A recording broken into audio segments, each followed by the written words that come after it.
بسم اللہ الرحمن الرحیم۔ السلام علیکم ورحمۃ اللہ وبرکاتہ۔ عزیز طلباء و طالبات، گزشتہ سبق میں ہم نے پڑھا تھا اسوہ حسنہ اور رحمۃ للعالمین، جس میں حضور اکرم صلی اللہ علیہ وآلہ وسلم کی مبارک زندگی تمام انسانوں کے لیے زندگی کے تمام معاملات میں مکمل ہدایت اور رہنمائی رکھتی تھی۔ اسی طرح حضور اکرم صلی اللہ علیہ وسلم پوری کائنات کے لیے رحمت بن کر تشریف لائے۔ تو آج کے ہمارے سبق کا عنوان ہے اخوت۔ تو آج کے ہمارے سبق کا عنوان ہے اخوت۔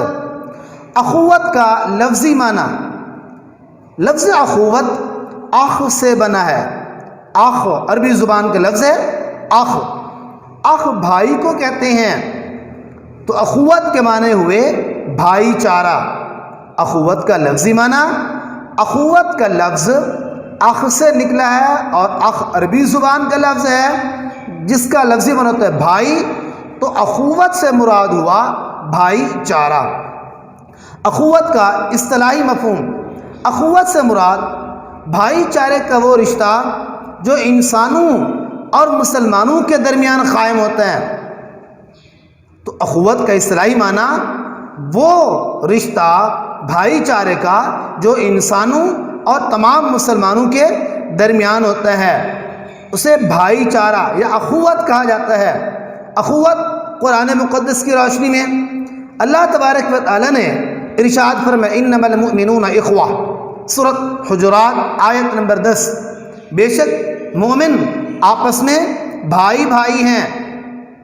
دوسری جگہ پر اللہ تبارک و تعالی نے ارشاد فرمایا فَأَصْبَحْتُمْ بِنِعْمَتِهِ إِخْوَانًا، سورہ آل عمران آیت نمبر 103، پس تم اس کی نعمت اور فضل سے بھائی بھائی بن گئے۔ یعنی اللہ تبارک و تعالی نے تمام مسلمانوں کو، تمام انسانوں کو بھائی ہونے کا درجہ دیا کہ سارے انسان، سارے مسلمان آپس میں بھائی بھائی ہیں۔ اسی طرح ایک اور مقام پر بھی اللہ تبارک و تعالی نے فرمایا وَاعْتَصِمُوا بِحَبْلِ اللَّهِ جَمِيعًا وَلَا تَفَرَّقُوا، کہ اللہ کی رسی کو مضبوطی سے تھامے رکھو اور آپس میں تفرقہ نہ ڈالنا۔ جہاں تفرقہ پیدا ہوتا ہے وہاں بھائی چارے کو بہت زیادہ نقصان ہوتا ہے۔ تو اسی طرح رسول اللہ صلی اللہ علیہ وآلہ وسلم نے بھی اخوت کے متعلق بہت زیادہ تاکید فرمائی ہے۔ جیسے قرآن میں اخوت کا تذکرہ فرمایا گیا، ایسے حضور اکرم صلی اللہ علیہ وآلہ وسلم نے بھی تمام اہل ایمان کو باہمی اخوت و ہمدردی کی تعلیم دی۔ چنانچہ آپ صلی اللہ علیہ وسلم نے ارشاد فرمایا کونوا عباد اللہ اخوانا، اللہ کے بندو سب بھائی بھائی بن جاؤ۔ ایک انسان دوسرے انسان کا بھائی۔ دوسری جگہ پر حضور اکرم صلی اللہ علیہ وسلم ارشاد فرماتے ہیں لا یؤمن احدکم حتی یحب لأخیہ ما یحب لنفسہ، اس وقت تک کوئی آدمی مومن کامل نہیں ہو سکتا جب تک کہ وہ اپنے بھائی کے لیے وہ چیز پسند نہ کرے جو اپنے لیے چاہتا ہے۔ یعنی اپنے لیے ایک انسان یہ چاہتا ہے کہ لوگ میری عزت کریں، لوگ مجھے دھوکہ نہ دیں، لوگ میرے ساتھ وفا کریں، لوگ میرے غیبت نہ کریں، لوگ میرے گلے شکوے نہ کریں۔ تو ایک آدمی اپنے لیے یہ سب چاہتا ہے، تو اس کو یہ چاہیے کہ اب یہ دوسرے انسان کے لیے، دوسرے مسلمان کے لیے بھی یہ چاہے کہ اس کو کوئی دھوکہ نہ دے، اس کی کوئی غیبت نہ کرے، اس کی کوئی برائی نہ کرے، اس کے ساتھ کوئی فریب نہ کرے۔ تو یہ ساری چیزیں انسان جس طرح اپنے لیے چاہتا ہے، اسی طرح اپنے دوسرے مسلمان بھائی کے لیے بھی یہ ساری چیزیں چاہے۔ اسی طرح ایک اور مقام پر حضور اکرم صلی اللہ علیہ وسلم نے ایک مثال کے ذریعے ارشاد فرمایا المؤمن اخو المؤمن، مومن مومن کا بھائی ہے، کالجسد الواحد، جیسے ایک جسم۔ آپ نے فرمایا ان اشتکا، اگر کوئی تکلیف ہوتی ہے انسان کے اس بدن کو، جسم کو، فرمایا وجد الم ذلک فی سائر جسدہ، تو اس کا تمام جسم و تکلیف محسوس کرتا ہے۔ یعنی حضور اکرم صلی اللہ علیہ وسلم نے سارے انسانوں کو، پوری انسانیت کو ایک جسم کی مثال قرار دیا۔ پورے مومن ساری کائنات کے مسلمان ایک جسم کی طرح ہیں۔ اب جیسے یہ آنکھ ایک جسم کا حصہ، ہاتھ جسم کا حصہ، اگر آنکھ کے اندر تکلیف ہوتی ہے تو یہ تکلیف پورا جسم محسوس کرتا ہے۔ سر میں درد ہوتا ہے تو یہ تکلیف پورا جسم محسوس کرتا ہے۔ اگر جسم کے کسی اور عضو میں، بدن کے کسی اور حصے میں کوئی تکلیف ہوتی ہے تو وہ تکلیف پورا جسم محسوس کرتا ہے۔ حضور اکرم صلی اللہ علیہ وسلم ہمیں سمجھانا یہ چاہتے ہیں کہ اگر ایک مسلمان کو دنیا کے کسی کونے میں تکلیف ہو تو اس ایک مسلمان کی، ایک مومن کی تکلیف پوری دنیا میں بسنے والے مسلمان اس تکلیف کو محسوس کریں۔ تو سارے مسلمان آپس میں بھائی بھائی ہیں، ایک مسلمان دوسرے مسلمان کا، اسی طرح ایک انسان دوسرے انسان کا بھائی بھائی ہے۔ حضور اکرم صلی اللہ علیہ وسلم اور قرآن مقدس کی تعلیمات سے ہم اس نچوڑ پر پہنچتے ہیں کہ اخوت کی دو قسمیں بنتی ہیں۔ اخوت کی دو قسمیں بنتی ہیں، ایک ہے نسلی اخوت، دوسری بنتی ہے نظریاتی اخوت۔ ایک نسلی اخوت، دوسری نظریاتی اخوت۔ نسلی اخوت سے مراد وہ اخوت جو دو انسانوں یعنی دو اشخاص کے درمیان توالد و تناسل اور خون کی وجہ سے پائی جاتی ہے کہ تمام انسان آدم علیہ السلام کی اولاد ہونے جیسے بھائی بھائی ہیں۔ توالد و تناسل، باپ بیٹا، بھائی بہن، خون کے رشتے، تو اس حیثیت سے سارے انسانوں کا باپ جو جناب آدم علیہ السلام ہے، ابو البشر کہلاتے ہیں۔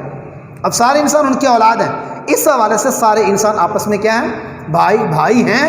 اسی طرح حضور صلی اللہ علیہ وسلم نے ارشاد فرمایا ان العباد کلهم اخوہ، کہ بے شک سارے بندے، ساری انسانیت آپس میں بھائی بھائی ہیں۔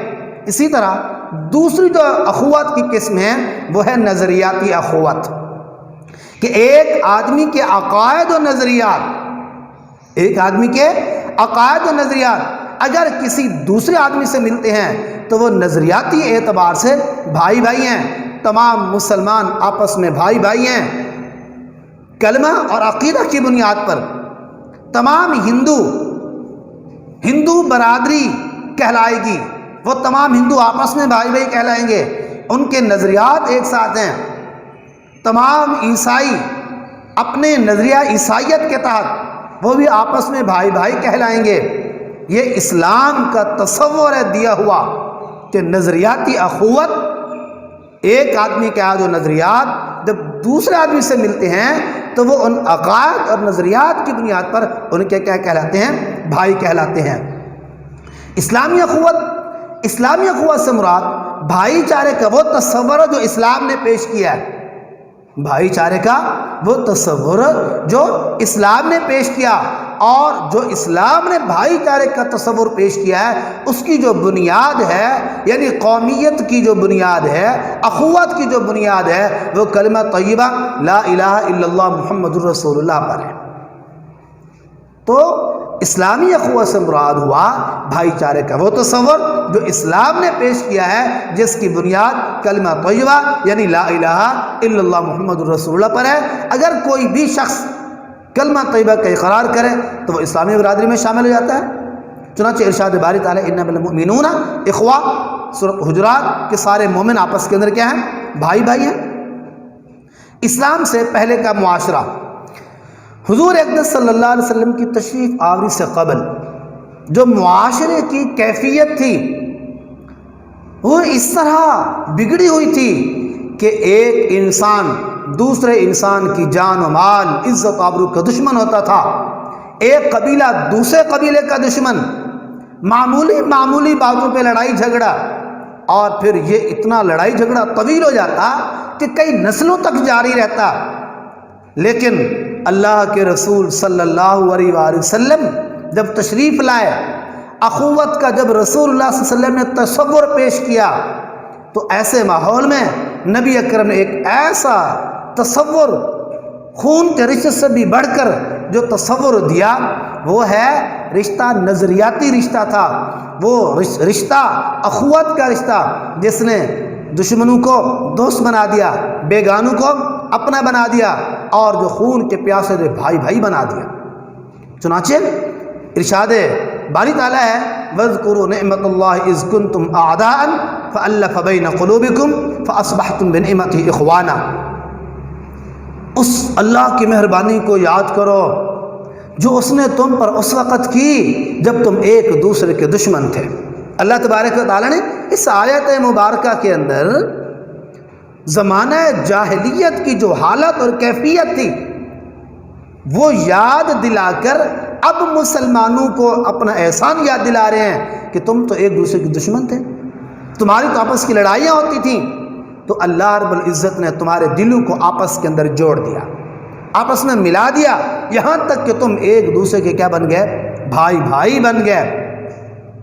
پھر جب رسول اللہ صلی اللہ علیہ وآلہ وسلم ہجرت کر کے مکہ کو خیر باد کہہ کر مدینہ عالیہ تشریف لے گئے، حضور اکرم صلی اللہ علیہ وآلہ وسلم جب وہاں پر پہنچے تو آپ صلی اللہ علیہ وسلم نے مکہ کے مہاجر اور مدینہ کے انصار کے درمیان جو رشتہ قائم کیا، ایک مہاجر کو ایک انصاری کا بھائی بنا دیا، حضرت انس کے مکان پر آپ صلی اللہ علیہ وسلم نے یہ فریضہ سر انجام دیا، تو تاریخ اسے مواخات مدینہ کہتی ہے۔ مواخات مدینہ سے کیا مراد؟ کہ رسول اکرم صلی اللہ علیہ وسلم نے مکہ کے مہاجر مسلمانوں اور مدینہ کے انصار کے درمیان حضرت انس رضی اللہ تعالیٰ عنہ کے مکان میں اخوت کا جو رشتہ قائم کیا وہ مواخات مدینہ کہلاتا ہے۔ آپ صلی اللہ علیہ وسلم نے فرمایا کہ اللہ تبارک و تعالیٰ کی خاطر دو آدمی بھائی بھائی بن جاؤ، دو آدمی بھائی بھائی بن جاؤ، اور آپس میں وہی رویہ رکھنا، وہی طرز ہو جو ایک بھائی کا دوسرے بھائی کے ساتھ ہوتا ہے۔ تو حضور اکرم صلی اللہ علیہ وسلم نے جن جن اصحاب کو ایک دوسرے کا بھائی بنایا ان میں سے چند ایک کے نام یہ ہیں۔ جناب حضرت ابوبکر صدیق رضی اللہ تعالی عنہ، یہ مہاجر ہیں، ان کو بھائی بنایا حضرت خارجہ بن زید رضی اللہ تعالی عنہ کا، یہ انصاری صحابی ہیں۔ حضرت عمر فاروق رضی اللہ تعالی عنہ مہاجر ہیں، ان کو بھائی بنا دیا گیا حضرت عتبان رضی اللہ تعالی عنہ کا۔ حضرت عثمان بن عفان رضی اللہ تعالی عنہ مہاجر ہیں، ان کو بھائی بنا دیا گیا حضرت اوس رضی اللہ تعالی عنہ کا۔ حضرت مصعب بن عمیر رضی اللہ تعالی عنہ، یہ مہاجر صحابی ہیں، ان کو بھائی بنا دیا گیا حضرت ابو ایوب انصاری رضی اللہ تعالی عنہ کا۔ حضرت عبد الرحمن بن عوف رضی اللہ تعالی عنہ، یہ مہاجر صحابی ہیں، ان کو بھائی بنا دیا گیا حضرت سعد بن ربیع رضی اللہ تعالی عنہ کا۔ تو اسلام نے جو تصور اخوت کا پیش کیا اس کی روح سے سارے انسان آپس میں بھائی بھائی ہیں۔ تو آج ہم نے پڑھا ہے اخوت، اس کا لفظی معنی کیا ہے، اس کا مفہوم کیا ہے، یہ مختصر سوال بن سکتا ہے کہ اخوت کا معنی مفہوم لکھیں۔ اسی طرح یہ بھی ایک مختصر سوال بن سکتا ہے، اخوت کے متعلق کسی قرآنی آیت کا ترجمہ لکھیں، تو اس وقت آپ جو ترجمہ لکھیں گے انما المؤمنون اخوہ، بے شک مومن آپس میں بھائی بھائی ہیں، اس کا ترجمہ لکھنا ہوگا۔ اسی طرح یوں بھی مختصر سوال بن سکتا ہے کہ اخوت کے متعلق ایک حدیث کا ترجمہ لکھیں، تو آپ کوئی سی حدیث لکھ سکتے ہیں، کونوا عباد اللہ اخوانا، کہ اے اللہ کے بندو تم سب بھائی بھائی بن جاؤ۔ اسی طرح مواخات مدینہ سے کیا مراد ہے، مختصر سوال بن سکتا ہے، حضور اکرم صلی اللہ علیہ وسلم نے کن دو صحابہ کو کن دو صحابہ کا بھائی بنا، جو بھی مختصر سوال بن سکتا ہے۔ تو آج کا جو ہمارا سبق تھا وہ تھا اخوت۔ امید ہے آپ سب کو یہ سبق اچھی طرح سمجھ آ گیا ہوگا۔ دعا ہے کہ اللہ تبارک و تعالی ہم سب کا حامی و ناصر ہو۔ والسلام۔